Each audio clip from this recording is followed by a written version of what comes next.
జై భారతమాత. అమ్మమ్మ కబుర్లకి ఆహ్వానం. ఒక మనిషి ఏదైనా సాధించాలంటే చాలా గొప్ప పట్టుదల ఉండాలి. కానీ పట్టుదలతో పాటు కొంత ఓర్పు కూడా ఉండాలి అని చెప్పే ఒక కథని నేను ఇవాళ మీకు చెప్పబోతున్నాను. ఇది నిజంగా జరిగిన గాథ. ఒక 2000 సంవత్సరాల క్రితం జరిగిన గాథ. శాతవాహన రాజులు దక్షిణాపథాన్ని కేంద్రంగా చేసుకొని క్రీస్తు పూర్వం 250 సంవత్సరాల నుంచి క్రీస్తు శకం 200 సంవత్సరాల దాకా దగ్గర 450 సంవత్సరాల పాటు పరిపాలించారు. ఆ పరిపాలనలో మొదటి శాతవాహన రాజులందరూ కూడా ప్రాకృత భాషలో శాసనాలు వెలువరించారు. తర్వాత శాతవాహన రాజులు సంస్కృత భాషలో శాసనాలు వెలువరించారు. ఈ ప్రాకృత భాష నుంచి సంస్కృత భాషకి మార్పు ఎలా వచ్చింది, ఆ సమయంలో జరిగిన ఒక కథని నేను మీకు చెప్పబోతున్నాను. కుంతల శాతకర్ణి 1వ శతాబ్దానికి చెందిన రాజు. సాధారణంగా శాతవాహన రాజులందరూ కూడా, శాతవాహన సామ్రాజ్యం చాలా పెద్దది. శాతవాహన సామ్రాజ్యానికి 3 రాజధానులు ఉండేవి. ఎందుకంటే పథాన కావేరీ దగ్గర నుంచి ఉత్తరాన గంగానది దాకా విస్తరించింది అని చెప్తారు. శాతవాహన రాజుల రాజధానులు ఒకటి అమరావతి లేదా ధాన్యకటకం అయితే, రెండవది మహారాష్ట్రలో ఉన్న ప్రతిష్టానపురం, మూడవది అక్కడే ఉన్న విదర్భ. మహారాష్ట్ర రాజులతో శాతవాహన రాజులందరూ కూడా వైవాహిక సంబంధాలని ఏర్పాటు చేసుకున్నారు. మనకు తెలుసు, శాతవాహన రాజుల్లో మొదటి శాతకర్ణి కాలం నుంచి కూడా ఈ మహారాష్ట్ర రాజులతో వైవాహిక సంబంధాలు ఏర్పడ్డాయి, కొనసాగాయి. మొదటి శాతకర్ణి భార్య నాగానిక, ఆవిడ మహారాష్ట్ర రాకుమారి. అలాగే గౌతమిపుత్ర శాతకర్ణి యొక్క తల్లి గౌతమి బాలశ్రీ మహారాష్ట్ర రాకుమారి. అలాగే కుంతల శాతకర్ణి 1వ శతాబ్దిలో పరిపాలించిన కుంతల శాతకర్ణి భార్య కూడా మహారాష్ట్ర రాకుమారి. మహారాష్ట్రలో సంస్కృత భాష రాజభాష, అధికార భాష. దక్షిణాపథంలో శాతవాహనులు ప్రాకృతమే వీళ్ళకి రాజభాష. కుంతల శాతకర్ణి ఒకరోజు తన భార్యతో కలిసి నదికి స్నానానికి వెళ్ళారు. స్నానానికి వెళ్ళినప్పుడు రాజుగారు చాలా ఆనందంగా ఉన్నారు. ఆయన భార్యతో ఆడుతూ ఈ నీళ్ళని తీసుకెళ్లి నీళ్లతో ఆవిడ మీద చిమ్మడం మొదలుపెట్టారు. ఆవిడ నమోదక నమోదక అని చెప్పేసి ఆవిడ వద్దు వద్దు అన్నట్టుగా అంది. అంటే కుంతల శాతకర్ణికి ఎలా అర్థమైందంటే, నా మోదక, నా నీళ్లతో కొట్టద్దు, మోదకాలతో లడ్డూలతో కొట్టమని అర్థమైంది.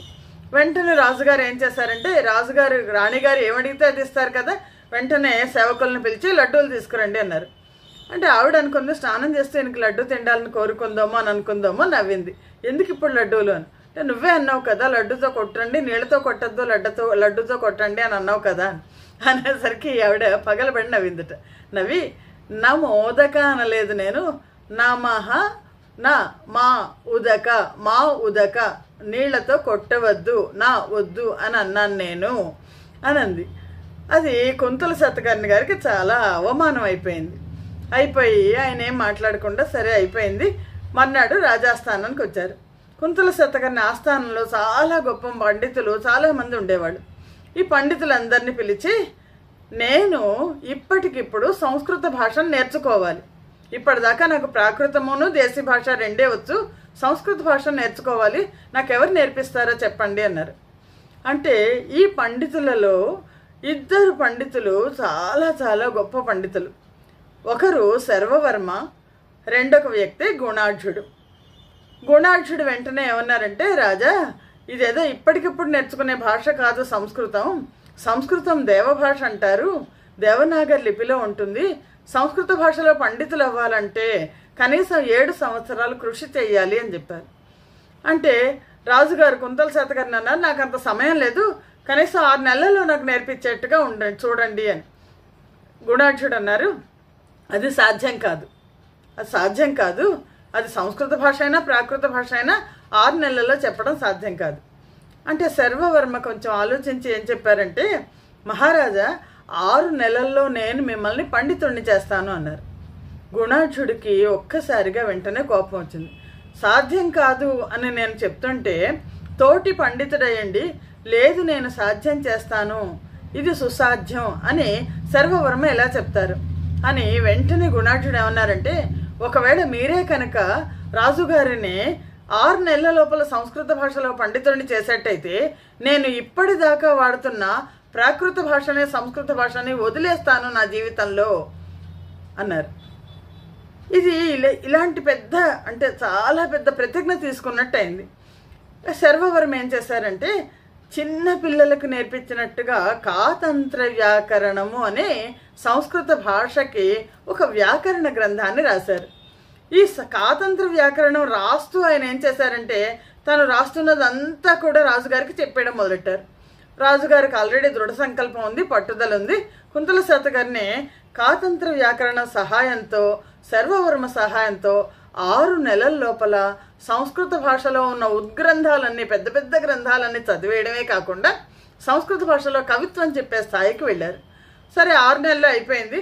రాణిగారు కూడా కూర్చున్నప్పుడు రాజుగారు తను సంస్కృత భాషలో మాట్లాడటమే కాదు, పండితులందరితో కూడా సంస్కృత భాషలో వాదోపవాదాలు చేశారు. ఇది గుణాఢ్యుడికి ఒక్కసారి ఇది అతను నమ్మదగిన విషయం కాదు.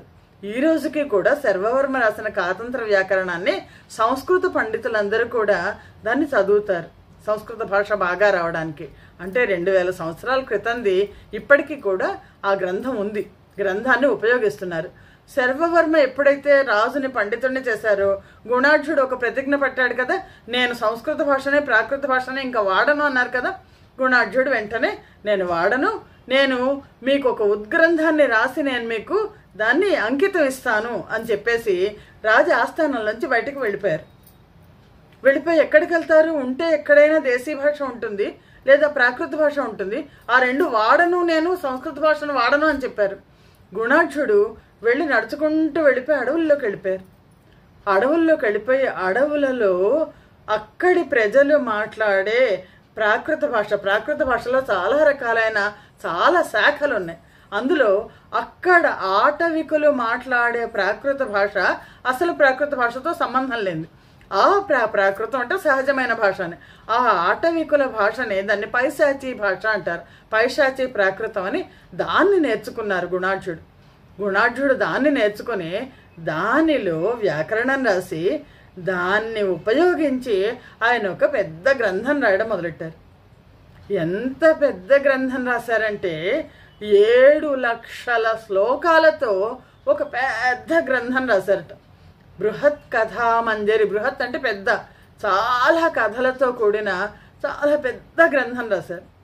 ఇది రాయడానికి, ఆయన భాష నేర్చుకోవడానికి రాయడానికి ఎంతకాలం పట్టిందంటే దగ్గర 25 సంవత్సరాలు పట్టింది. ఈ 25 సంవత్సరాల్లో ఆ బృహత్ కథా మంజరిని పూర్తి చేసి ఆయన తాళపత్రాల మీద రాస్తారు కదా. ఈ తాళపత్రాలు 7 లక్షల శ్లోకాలతో కూడిన బృహత్ కథా మంజరిని ఒక పెద్ద బండి మీద వేశారట. ఒక బండి అన్ని పుస్తకాలు అయినాయి, ఆ తాళపత్ర గ్రంథాలు అయినాయి. అవి వేసి రాజుగారికి సమర్పిస్తానని చెప్పారు కదా. ఆయన ఆ బండిని తోలుకుంటూ తిరిగి శాతవాహన రాజ్యానికి వచ్చారు. కానీ ఈ లోపల 25 సంవత్సరాల్లో కుంతల శాతకర్ణి మిగిలిన వాళ్ళందరూ కూడా గుణాఢ్యుడు అనే కవి ఉండాలన్న సంగతే మర్చిపోయారు. గుణాఢ్యుడు ఎప్పుడైతే ఇలా నగర వీధుల్లో వస్తున్నారో అందరూ గుణాఢ్యుడిని చూసి భయపడ్డారు. ఎందుకంటే అడవిలో ఉండి జుట్టు పెరిగిపోయి ఒక ఆటవికుల లక్షణాలన్నీ వచ్చేసాయి ఆయనకి. వస్తూ ఈ బండిని తీసుకొస్తున్నారు, వాటిలో తాళపత్ర గ్రంథాలు ఉన్నాయి అంటే మొత్తానికి ఆయన రాజా ప్రసాదం దగ్గరికి వచ్చి గేటు దగ్గర కబురు చేశారు, నేను గుణాఢ్యుడిని వచ్చాను అని అంటే కుంతల శాతకర్ణి అసలు మర్చిపోయారు గుణాఢ్యుడు ఎవరు, నేను చూడాల్సిన అవసరం లేదు, పొమ్మని అంటున్నారు.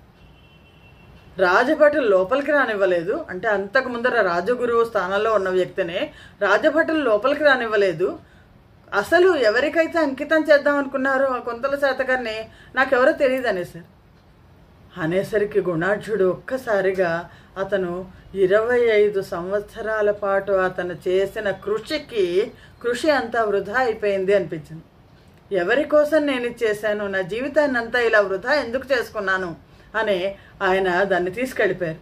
ఎవరు చదువుతారు? అది ఇన్నాళ్ల నుంచి రాసినది, ఒక తపస్సులాగా చేసింది ఎవరు చదువుతారు?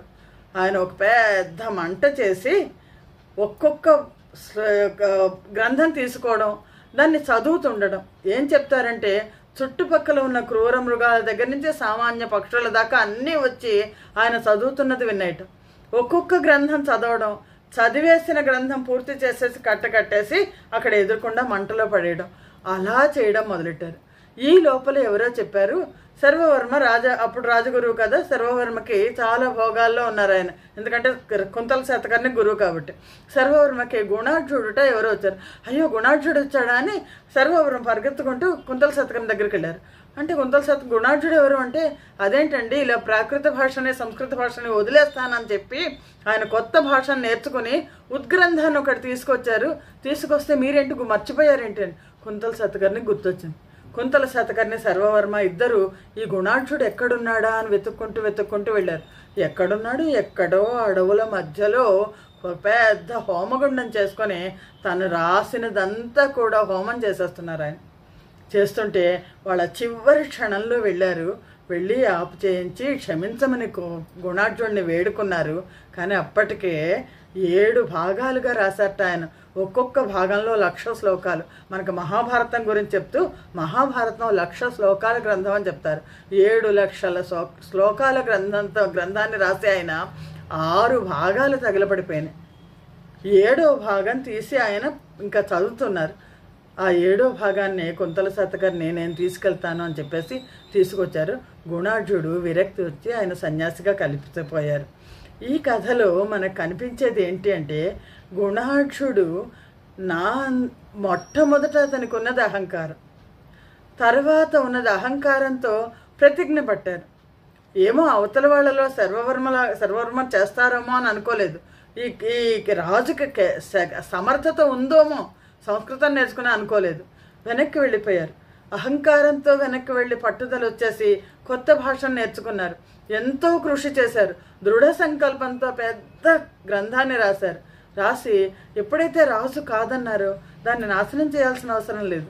ఎంత విరక్తి వచ్చిందంటే తనతో పాటు తన కృషి మొత్తం అంతా కూడా నాశనం అయిపోయేట్టు చేశారు. ఈ చివరి భాగం 1,00,000 శ్లోకాల భాగం మాత్రమే మిగిలింది. దాన్ని వెనక్కి తీసుకొచ్చి కుంతల శాతకర్ణి అది పైశాచి ప్రాకృత భాషలో ఉంది, దాన్ని ఎవరైనా సంస్కృత భాషలోకి మార్చండి అని చెప్పారు. క్షేమేంద్రుడు అనే అతను ఈ పైశాచి ప్రాకృత భాషను నేర్చుకుని దాన్ని సంస్కృత భాషలోకి బృహత్ కథా మంజరిగా మార్చారు. ఆ తర్వాత రచనలన్నిటికీ కూడా దీన్ని ఒక మూలంగా చెప్తారు. అలాగే జైన గ్రంథాల్లో బృహత్ కథా మంజరిలోంచి కథలన్నింటినీ కూడా చెప్తారు. అతి గొప్ప గ్రంథమైన బృహత్ కథా మంజరి కవి యొక్క నిర్లక్ష్యం వల్ల లేదా అతని నిరాసక్తత వల్ల ఎక్కువ భాగం నాశనం అయింది, మనకి దొరకకుండా పోయింది అని.